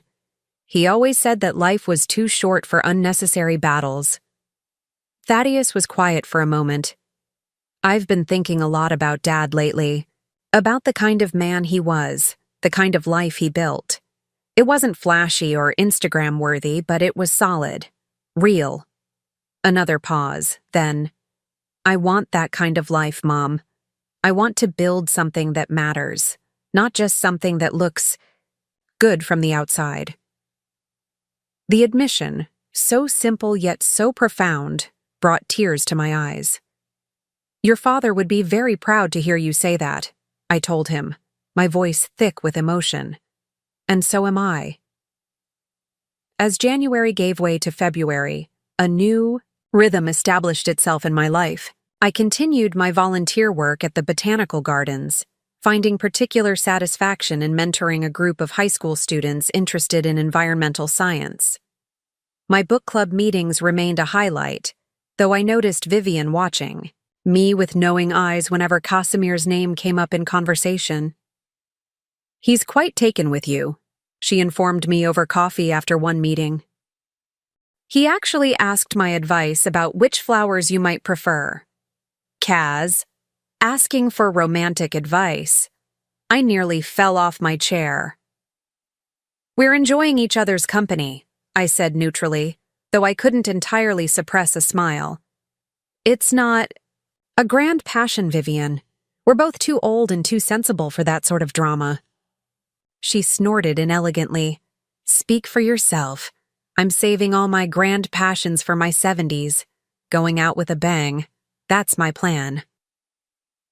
Casimir and I had settled into a comfortable routine of dinner once a week, sometimes at restaurants, sometimes at his modest but impeccably maintained cabin on the outskirts of town. He was an excellent cook, I discovered, particularly with seafood and the Croatian dishes his mother had taught him. I reciprocated by inviting him to my home, serving meals in the formal dining room Curtis and I had used for special occasions. "This is quite a table," Casimir observed one evening, running his hand appreciatively over the polished mahogany surface. "Looks like it has stories to tell." "Decades of birthdays, anniversaries, holiday dinners," I confirmed. "Curtis found it at an estate sale just after we were married. It was in terrible condition, water damage, scratches, one leg practically falling off. He spent months restoring it, working every weekend until it was perfect." Casimir nodded, understanding in his eyes. The best things usually require that kind of patience, that investment of time and care. The observation hung between us, laden with meaning beyond furniture restoration. Neither of us was in a rush. We were both old enough to know that relationships, like fine wood, needed time to reveal their true character, to develop the patina that only comes with patience and genuine appreciation. One snowy afternoon in mid-February, I met Thaddeus at Riverstone Cafe, our now regular lunch spot. He looked better than he had in weeks. The shadows under his eyes had faded. His posture was more relaxed. His smile came more readily. "The divorce is final," he announced as we settled at our table. "Signed the last papers this morning." "How do you feel?" I asked, studying his face for signs of distress. He considered the question thoughtfully. "Lighter," he said finally. "Like I've set down a heavy load I've been carrying for years without realizing how much it weighed." "That sounds like relief, not regret," I observed. "It is," he confirmed. "I'm not saying it doesn't hurt, it does. But it's a clean pain, if that makes sense. Not the toxic, festering kind that comes from trying to maintain something fundamentally broken." I nodded, understanding completely. "So what's next for you? Will you stay in the apartment?" "For now," he said. "It's not glamorous, but it's affordable on my actual income. And speaking of income..." He hesitated, seeming nervous suddenly. "I've been meaning to discuss something with you. A business idea I've been developing." His excitement was palpable as he outlined his concept. A consulting firm focused on helping small businesses implement sustainable practices that would save money while reducing environmental impact. It was thoughtful, practical, and grounded in the kind of long-term thinking Curtis had always advocated. "The market research shows real potential," Thaddeus explained, pulling out a tablet to show me his projections. "Small to mid-sized businesses want to be more environmentally responsible, but they don't have the expertise in-house to make it happen efficiently. That's where my firm would come in." "It sounds promising," I agreed, genuinely impressed by the thoroughness of his research. "Have you thought about financing?" He nodded, setting down the tablet. "That's actually what I wanted to discuss. I've saved enough for the initial setup, legal fees, basic website, business registration. But to really launch properly, I'd need about $50,000 for office space, professional marketing materials, and a small staff. I waited, curious to see where this was heading. The old Thaddeus would have simply asked for the money outright, perhaps with a vague promise of repayment that we both knew would never materialize. But this new version of my son surprised me once again. "I've explored small business loans," he continued. "The terms aren't ideal, but they're workable. However, I remembered what you said about the matching fund in your estate plan." He met my eyes directly. "If I can save $25,000 from my own earnings, would you consider matching it with $25,000 to launch the business? Not as a gift, but as an investment with proper documentation and a repayment schedule." The proposal was clear, professional, and respectful, acknowledging both his own responsibility and my potential concerns. It represented exactly the kind of approach I'd hoped to encourage with the matching fund provision. "I think that could be arranged," I said carefully. "But I'd want to see a formal business plan, cash flow projections, market analysis, all the documentation any investor would require." "Already working on it," he assured me. "I want to do this right, Mom. Not cutting corners, not taking shortcuts, building something real, like Dad would have done." The reference to Curtis, offered so naturally, warmed me. For years after his death, Thaddeus had avoided mentioning his father, as if the grief was too raw to acknowledge directly. This casual invocation of Curtis's approach, this desire to emulate his methodical integrity, felt like a healing of sorts. As we finished our lunch, Thaddeus asked about my own activities, showing genuine interest in my volunteer work and my social life. When I mentioned Casimir, he raised an eyebrow but didn't comment directly, simply asking if we were enjoying spending time together. "We are," I said, feeling oddly shy about discussing this new aspect of my life with my son. "He's thoughtful, interesting, skilled at many things. We're taking it slowly." Thaddeus nodded. "Good. You deserve someone who appreciates you, who sees you clearly." The simple affirmation, so different from the potential awkwardness I'd feared, touched me deeply. "Thank you," I said softly.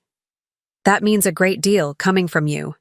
As we parted outside the cafe, Thaddeus surprised me with a warm hug. "I'm proud of us," he said, his voice muffled against my hair. "We're figuring it out, aren't we? This new way of being family." "We are," I agreed, returning the embrace. Day by day, conversation by conversation. I watched him walk to his car, his stride purposeful despite the slippery sidewalk. The change in him over these past weeks had been remarkable, from entitled and defensive to thoughtful and self-aware. The catalyst had been painful, certainly. No one would choose betrayal and divorce as a path to personal growth. But he was emerging from the experience stronger, more authentic, more truly himself. As I drove home through the quiet streets of Everthorne, I found myself thinking about transformation, how it rarely follows a neat linear path, how it often emerges from our most painful experiences, how it requires both letting go and taking hold. Thaddeus was transforming from the inside out, shedding the artificial persona he'd constructed with Brielle, rediscovering the values Curtis and I had tried to instill in him.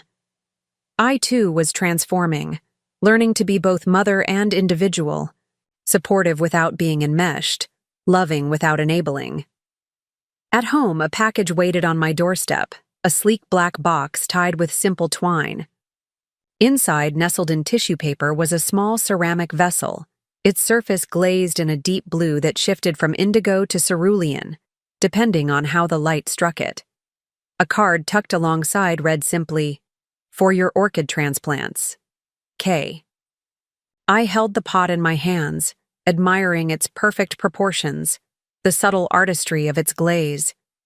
It was beautiful without being showy, functional yet distinctive, rather like Casimir himself. The thoughtfulness of the gift moved me. He had noticed my passion for orchids, had remembered our conversation about the challenges of finding suitable containers for the delicate root systems. That evening, as I carefully transferred a Cattleya orchid with vibrant purple blooms into the new pot, I reflected on the unexpected turns my life had taken since that December phone call. What had begun as a painful exclusion, a hurtful rejection, had catalyzed a series of changes that were, in the end, profoundly positive. Thaddeus was finding his authentic path. I was rediscovering aspects of myself that had nothing to do with motherhood or widowhood. New connections were forming, new possibilities emerging. The doorbell rang just as I was finishing the transplant, gently tamping the specialized soil mixture around the orchid's roots. I wiped my hands on a towel and went to answer it, expecting perhaps a delivery or a neighbor. Instead, I found Brielle, standing on my doorstep, her face pale, her expression desperate. "Margot," she said, her voice unsteady. "I know I'm the last person you want to see right now, but I need your help. Please." For several heartbeats, I stood frozen in the doorway, staring at Brielle as if she were an apparition. Gone was the perfectly coiffed, designer-clad woman who had dominated my son's life for 4 years. In her place stood someone almost unrecognizable, hair pulled back in a messy ponytail, face bare of makeup, wearing what appeared to be the same clothes she'd slept in. Dark circles shadowed her eyes, and her normally manicured nails were bitten to the quick. "Please," she repeated, her voice breaking. "Just 5 minutes. That's all I'm asking." Every instinct warned me to close the door, to protect myself and Thaddeus from whatever manipulation she might attempt. But something in her expression, a raw desperation I'd never seen before, made me hesitate. 5 minutes, I agreed, stepping aside to let her enter. No more. She crossed the threshold tentatively, as if expecting to be turned away at any moment. In the warm light of my foyer, she looked even worse, gaunt, exhausted, trembling. Slightly. "Would you like some tea?" I offered, more from ingrained politeness than genuine hospitality. She shook her head. "I don't deserve your kindness, Margot. I know that." I led her to the living room, gesturing for her to sit while I remained standing. The power dynamic wasn't lost on either of us. She, supplicant. I, reluctantly holding court. "Your 5 minutes started when you walked through the door," I reminded her. "I suggest you use them wisely." She nodded, clutching her handbag like a lifeline. "It's all gone," she said simply. "Everything. The money, the job, the friends, all of it." I raised an eyebrow but said nothing, waiting for her to continue. "After Thaddeus filed for divorce, my boss—" She broke off, swallowing hard. "He ended our relationship. Said he couldn't risk the scandal, that the firm had a zero-tolerance policy for workplace relationships he'd conveniently forgotten about until his wife found our text messages." "I imagine that was difficult," I said neutrally. A bitter laugh escaped her. "That was just the beginning. He fired me the next day, cited performance issues in the termination letter. My so-called friends disappeared once the divorce became public knowledge. Turns out they were only interested in the lifestyle, the connections." "And the money?" I asked, though I could guess the answer. "My account has been frozen," she admitted. "Apparently diverting funds from a joint marital account constitutes fraud. The bank is cooperating with the investigation." She looked down at her hands. "I used some of it to help my parents. They've had financial difficulties. The rest went to maintaining appearances, clothes, travel, the right restaurants, the right people. And now those right people are nowhere to be found," I observed. She nodded, misery etched into every line of her face. "I have nowhere to go, Margot. The house is being sold. My credit cards are maxed out. The hotels won't take me anymore."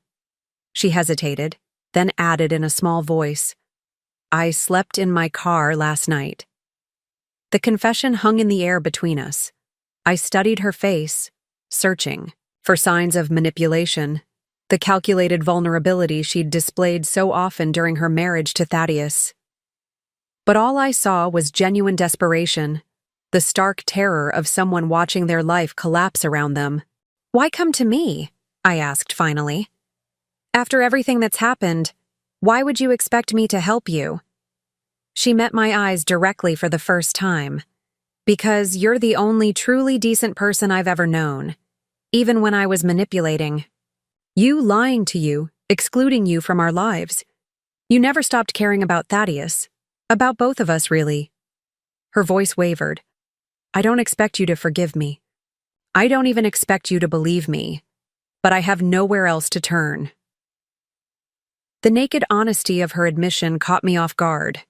In 4 years, this was the first time Brielle had spoken to me without calculation, without an agenda beyond simple human need. "What exactly are you asking for?" I inquired, keeping my voice level. "Just a temporary place to stay," she said quickly. "A few days on your couch while I figure out my next steps. I can clean, cook, help around the house, anything you need." I considered her request, weighing compassion against caution. Helping Brielle could complicate the fragile new relationship I was building with Thaddeus. It might appear as a betrayal, taking sides with the woman who had hurt him so deeply. "Have you spoken with Thaddeus about this?" I asked. She shook her head miserably. "He won't take my calls. His attorney handles all communication." "And your parents?" "They're in Arizona," she said, "in a retirement community that doesn't allow long-term guests. And after everything, they're not exactly eager to help." I walked to the window, looking out at the winter landscape while I gathered my thoughts. The sun was setting behind the mountains, casting long shadows across the snow-covered garden. In the fading light, the world looked stark, unforgiving, much like Brielle's current circumstances. What would Curtis do in this situation? The question came unbidden, as it often did when I faced difficult decisions. My husband had possessed an innate generosity of spirit, a willingness to offer second chances that sometimes bordered on naivety. But he'd also been an excellent judge of sincerity, able to distinguish genuine remorse from tactical contrition. 3 days, I said finally, turning back to face her. "You can stay for 3 days while you make arrangements for something more permanent. The guest room on the 3rd floor is available." Relief flooded her face, quickly followed by caution. "Thank you, but there are conditions, aren't there?" "Several," I confirmed. "First, you will not contact Thaddeus or attempt to see him. If he discovers you're staying here and reaches out to you, you will refer him to me. Second, I expect complete honesty. No more manipulation, no more half-truths. Third, you will contribute to the household as you offered. Cooking, cleaning, whatever needs doing." She nodded eagerly, accepting each condition without protest. "And finally," I added, "you will use these 3 days to develop a concrete plan for moving forward. I'm offering temporary shelter, not a permanent solution to your problems." "I understand," she said quietly. "And I'm grateful, Margot. More than I can express."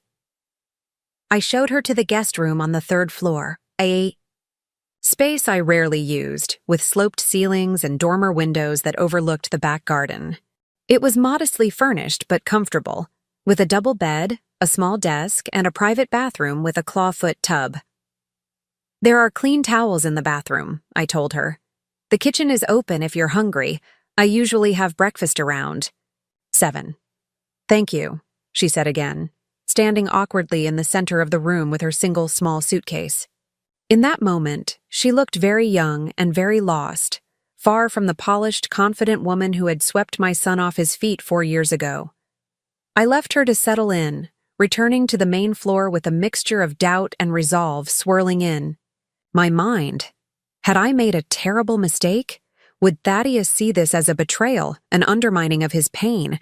or was offering basic human kindness to someone in desperate straits simply the right thing to do, regardless of past hurts?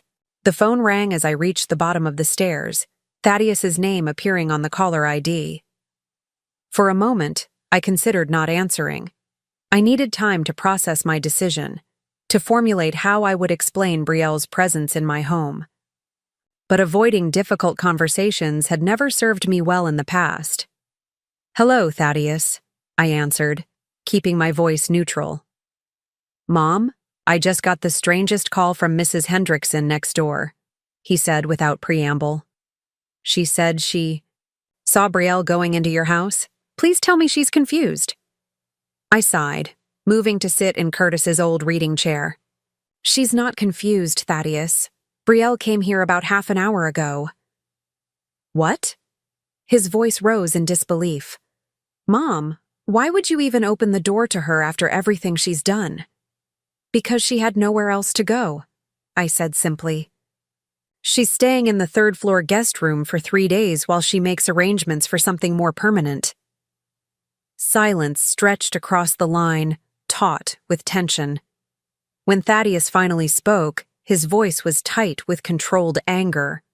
"You're harboring the woman who cheated on me, stole from me, and tried to manipulate you? Have you lost your mind?" "I'm offering temporary shelter to another human being who is in crisis," I corrected him gently. "It's not an endorsement of her actions or a betrayal of your pain.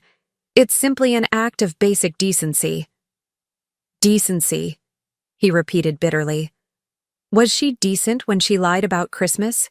When she siphoned money from our accounts? When she slept with her boss while I was researching marriage counselors?" "No," I acknowledged. "She wasn't. And nothing I'm doing now erases or excuses those actions." "Then why?" he demanded. "Why invite her chaos back into your life, into our lives?" I considered his question carefully, wanting to give him an honest answer rather than a reflexive one.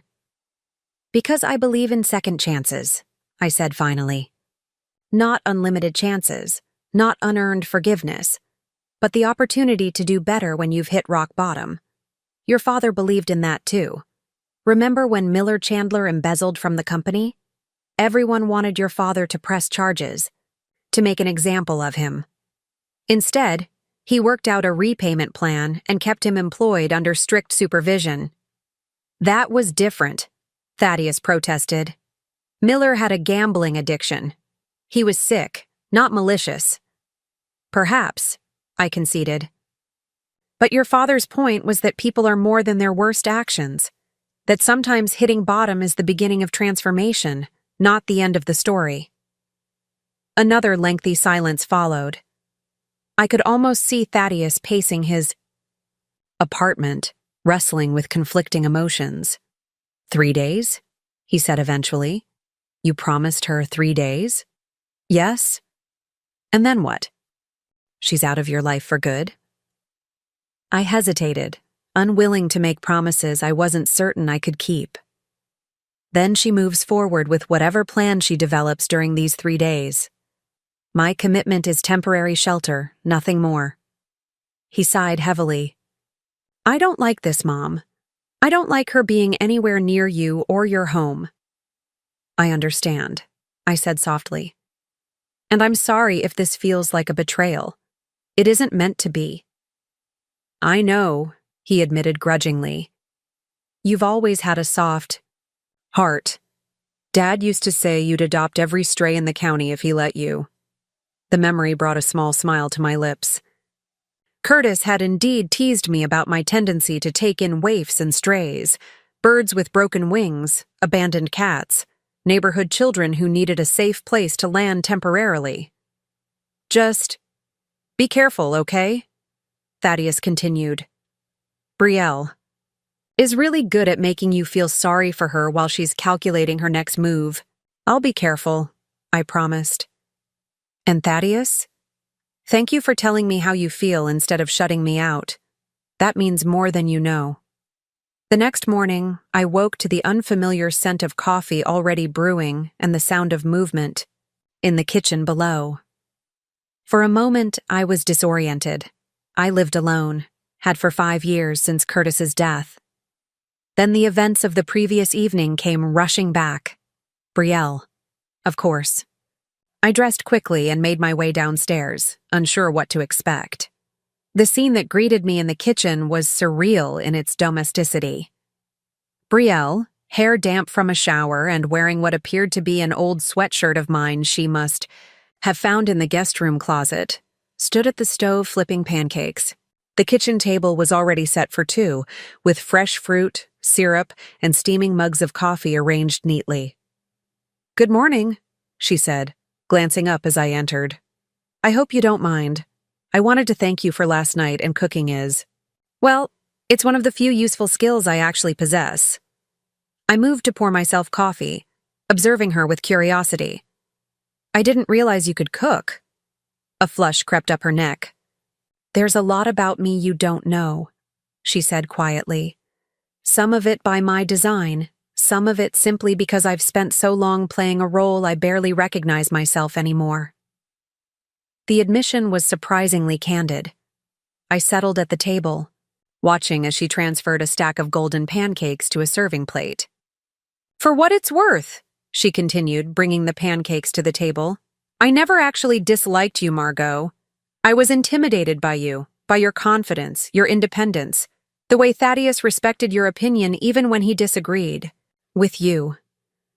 I wanted him to see me that way, but I didn't know how to earn it, so I tried to minimize your influence instead." "By excluding me," I said, not accusatory but clarifying. She nodded, sitting down across from me. "By excluding you, by creating artificial distance, by making everything a competition I couldn't possibly win. It was childish and insecure and ultimately self-defeating." She pushed the pancakes toward me. "Please, eat while they're hot." I served myself, then watched as she did the same. The pancakes were surprisingly good. Light, fluffy, with hints of vanilla and cinnamon. "These are excellent," I acknowledged. "Where did you learn to cook like this?" "My grandmother," she replied. "Before she died, I spent summers with her in rural Mississippi. No cable TV, no internet, just acres of farmland, and a kitchen where something was always simmering or baking." A wistful smile crossed her face. "She was the one stable presence in my childhood. My parents were. Well, dysfunctional doesn't begin to cover it." "You never mentioned her before," I observed. "No, I didn't," she agreed. "It didn't fit the image I was projecting. Sophisticated urban professional from a good family. The truth. Poor, rural. Kid with alcoholic parents and a grandmother who taught her to cook on a wood-burning stove wasn't exactly the background I wanted to advertise in Thaddeus's social circles." I considered her across the table, this woman I'd thought I knew, or at least whose type I'd thought I recognized. The calculated social climber, the manipulative gold digger. But perhaps, like most people, she was more complex than the role she'd chosen to play. "What are your plans?" I asked directly. "You have 3 days here. Then what?" She set down her fork, her expression turning serious. "I've been thinking about that all night. I have a cousin in Nashville. Not close, but we've kept in touch over the years. She works for a catering company. I called her this morning and she thinks she can get me an entry-level position. It wouldn't be much, but it would be a start." "Nashville is a significant change from Everthorne," I noted. "That's rather the point," she said with a trace of her old sharpness. "I need to start over completely. New city, new identity, or rather my actual identity, not the facade I've been maintaining." She hesitated, then added more softly, "And Thaddeus deserves to move on without running into me at the grocery store or the coffee shop. He's been hurt enough." The consideration for Thaddeus's feelings seemed genuine, another surprise in a morning already filled with them. "If Nashville is your plan, what do you need to make it happen?" I asked practically. "Transportation," she admitted. "My car was leased through my former employer, part of my compensation package. It's been repossessed. I have enough in my personal checking account for a bus ticket, but nothing for housing deposits or other expenses once I arrive. I thought for a moment, weighing options and potential pitfalls. I might be able to help with transportation, I said cautiously. Not as a gift, but as a loan with clear repayment terms. Hope flickered across her face.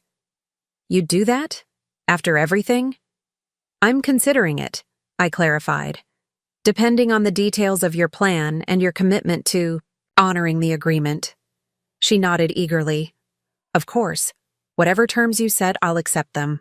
I know my word doesn't carry much weight with you right now, but I promise, Margot, I'm not trying to manipulate you. I just want a fresh start. Our conversation was interrupted by a sudden knock at the front door. Not the doorbell, but 3 sharp raps that carried a sense of urgency. I excused myself and went to answer, finding Casimir on the porch, looking uncharacteristically concerned. Kaz, I said, surprised. Is everything all right? I'm not sure, he replied, his brow furrowed. I was driving by and noticed an unfamiliar car in your driveway. Given everything you told me about your former daughter-in-law, I thought I should check on you. The protective gesture touched me deeply. That's very thoughtful, but I'm fine. Brielle is staying with me temporarily, just for a few days while she makes arrangements to leave town.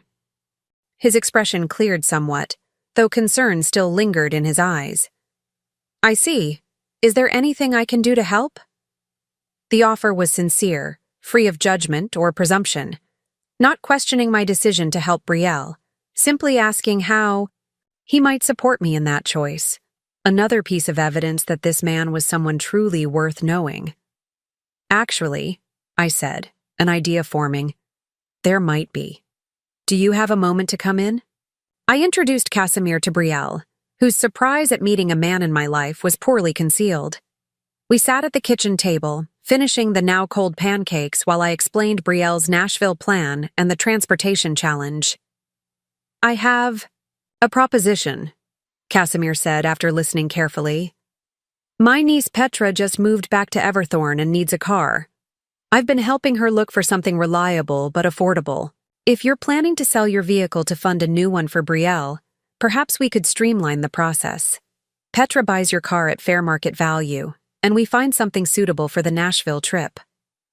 The suggestion was practical and elegant, resolving multiple problems simultaneously.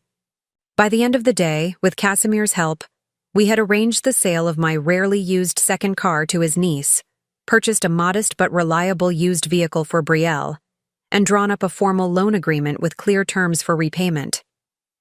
Throughout the process, I observed Brielle closely, watching how she interacted with Casimir, how she approached the financial discussions, how she responded to the formality of the loan agreement. At every turn, she surprised me with her maturity and transparency, asking thoughtful questions, accepting responsibility for the terms, expressing genuine gratitude without the excessive flattery that had once characterized her interactions with me. Late that afternoon, as Casimir prepared to leave, he pulled me aside on the porch. Your former daughter-in-law isn't what I expected, he admitted quietly. No, I agreed. She's not what I expected either. People are rarely just one thing, are they?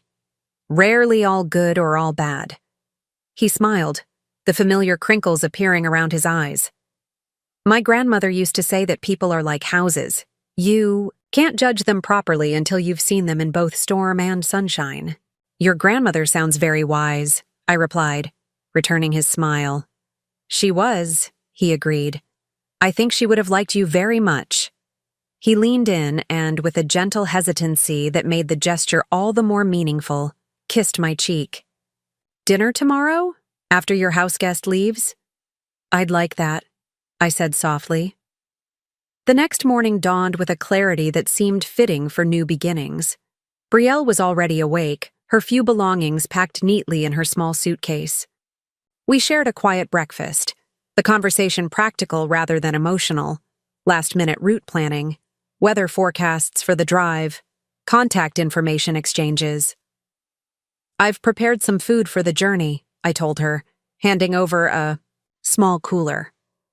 Sandwiches, fruit, cookies. The thermos has coffee. She accepted the cooler with a look that bordered on awe. You think of everything, she said quietly. Force of habit, I replied with a small smile. I've been taking care of people for a long time. As she loaded her things into the used car that would carry her to Nashville, I felt an unexpected emotion. Not relief at her departure, as I might have anticipated, but something closer to hope. Hope that the authentic person I'd glimpsed beneath the facade might find her way in this new chapter. We stood beside the car, winter sunshine glinting off the fresh snow that had fallen overnight. The moment felt significant but awkward. What? Was the appropriate farewell for this strange, complicated interlude in our lives? I don't know if we'll see each other again, Brielle said, breaking the silence. But I want you to know that I'll honor our agreement. Every payment, on time, until the car is fully paid for. I believe you will, I told her, and realized with some surprise that I meant it. She hesitated, then stepped forward and embraced me briefly. Thank you, Margot, for everything, but especially for seeing me, the real me, when I was at my worst. As she drove away, I remained on the porch, watching until her car disappeared from view. The future she faced would be challenging. Genuine work, modest living, the struggle to rebuild an identity based on truth rather than illusion. Yet somehow, I felt optimistic about her chances. The woman I'd glimpsed in these past few days possessed strengths I hadn't recognized before: resilience, adaptability, a capacity for honest self-reflection that had been hidden beneath layers of artifice. The sound of another car approaching drew my attention. Thaddeus's sedan turned into the driveway, moving slowly over the snow-covered surface. He parked and approached cautiously, as if unsure of his welcome. "She's gone?" he asked as he reached the porch. "Just left," I confirmed. "She's driving to Nashville to start over." He nodded, his expression unreadable. "Good. That's good." We went inside, seeking the warmth of the kitchen. I made fresh coffee while Thaddeus sat at the table, seemingly lost in thought. "You okay?" I asked, setting a mug before him. He considered the question carefully. "Getting there," he said finally. "I talked to her yesterday, you know. Really talked to her, maybe for the first time since we met." "And?"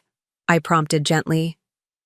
"And I realized something important," he said, wrapping his hands around the warm mug. "I never really knew her, the real her.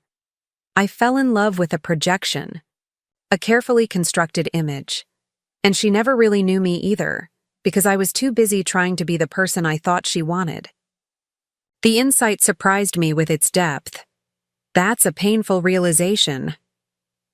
"Yeah," he agreed, "but necessary. We were building on sand, not bedrock. It was bound to collapse eventually." He took a sip of coffee, then continued. "I also realized something about us, you and me." "What's that?" I asked. "We were doing the same thing in a way. I was playing a role, the successful son who needed nothing, even while I was taking everything. You were playing the all-providing mother, never setting boundaries, never demanding respect. Neither of us was being fully honest or authentic."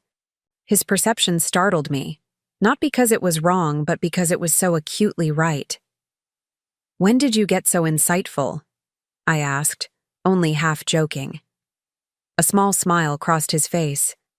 "Apparently, losing everything focuses the mind wonderfully." Who knew? We sat in companionable silence for a moment, the winter sunlight streaming through the kitchen windows, casting peaceful patterns on the worn wooden table where our family had shared countless meals. "I'm sorry about Christmas," Thaddeus said, suddenly. "It was cruel and calculated, and I went along with it even though I knew it would hurt you." "Thank you for saying that," I replied, reaching across the table to squeeze his hand briefly. "It did hurt. But perhaps it was necessary. The catalyst for all these changes. He nodded thoughtfully. Maybe so, though I wish we could have found a less painful path to the same destination. Don't we all? I agreed with a rueful smile. But here we are nonetheless. Here we are, he echoed, raising his coffee mug, in a small toast. To new beginnings. I raised my own mug, clinking it gently against his. To new beginnings. We spent the remainder of the morning discussing his business plans, the practical steps needed to launch his environmental consulting firm. His excitement was contagious, his vision clear and purposeful. This wasn't the hasty enthusiasm of a new scheme, but the measured determination of a well-considered venture. As he prepared to leave, he paused at the door. "Mom, there's something." "Else? Ellery mentioned you're seeing someone. A plumber she ran into at Vivienne's dinner party?" I felt a flush rise to my cheeks, absurdly like a teenager caught passing notes in class.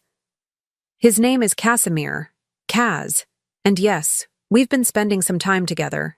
It's very new, very tentative." To my surprise, Thaddeus smiled broadly. "Good for you. Dad would approve, I think. He always said you were too vibrant to ever be truly alone." The casual mention of Curtis, offered so naturally, warmed me from within. For years after his death, Thaddeus had avoided speaking of his father directly, as if the grief were too raw to acknowledge. This easy invocation of Curtis's perspective felt like healing, like the closing of a wound long left open. "Thank you," I said softly. "That means a great deal to me." After Thaddeus left, I moved through the quiet house with a sense of lightness I hadn't experienced in years. The events of the past few months had been turbulent, painful, challenging in ways I never anticipated. Yet they had brought unexpected gifts, a healthier relationship with my son, a chance to help someone genuinely change course, the beginning of something promising with Casimir. Life continued to surprise me, presenting challenges I hadn't sought and opportunities I hadn't imagined. 6 months ago, I'd been a solitary widow, my relationship with my son strained by his marriage, my future stretching before me in a predictable pattern of gentle decline. Now I found myself navigating a landscape transformed, my relationship with Thaddeus renewed on healthier terms, an unexpected connection with Casimir blooming slowly but steadily, and the strange interlude with Brielle adding a layer of complexity. To my understanding of human nature, Curtis had always said that life's greatest adventures began when we thought the story was already written. Standing in my kitchen in the winter sunlight, I finally understood what he meant. My story wasn't ending. It was evolving, adding new chapters I couldn't have imagined. And for the first time in years, I couldn't wait to turn the page. Up next, you've got 2 more standout stories right on your screen. If this one hit the mark, you won't want to pass these up. Just click and check them out.